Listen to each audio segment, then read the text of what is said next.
Hey guys, we're super excited to be here at the LA Fit Expo. It's our third year in a row. And what we're going to be doing today is we're going to be launching a tasty pastry. It's a low-carb Pop-Tart. It's got 3 to 4 grams of net carbs. And we love this show. This is our best place to be in LA.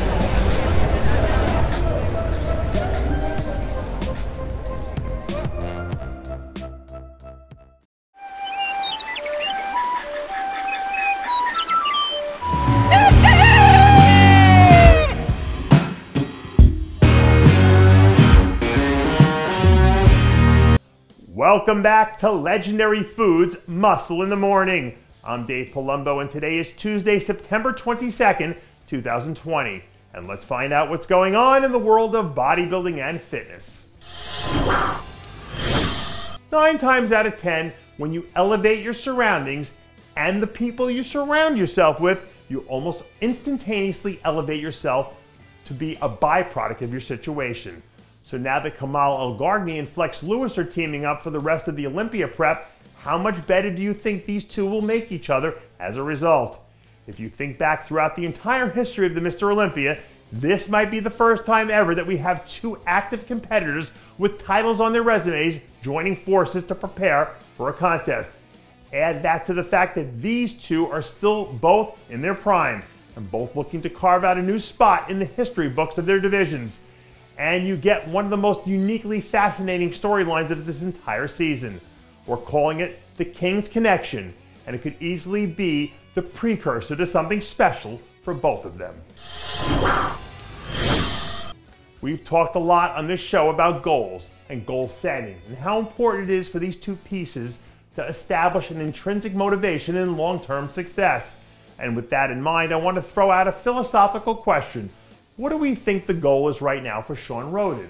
Since he won't be competing in this year's Olympia, or so it seems, at the end of the month it will have been almost 2 full years since the last time we saw him compete.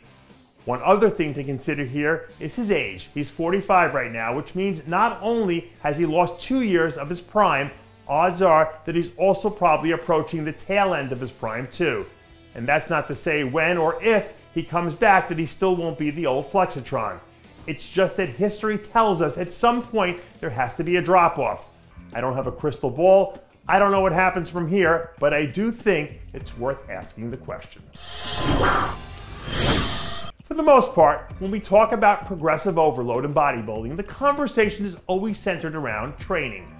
But I believe there's a progressive overload element to competing too. Take Justin Rodriguez as an example. 2 weeks ago, Justin was awesome at the New York Pro. And truth be told, that was probably the best look of his career.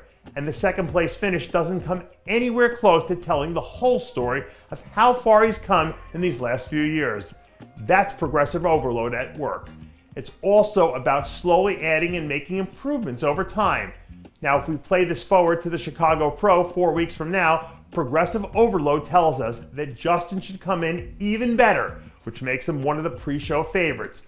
So if this keeps moving in the direction we expect, he could be less than a month away from clinching his first Olympia qualification.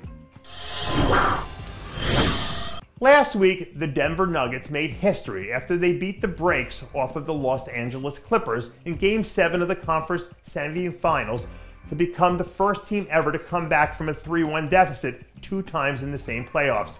And even though they're inside the NBA bubble in Orlando, I'm sure Brett Wilkins wouldn't mind channeling a little bit of that mile-high magic over these next few months.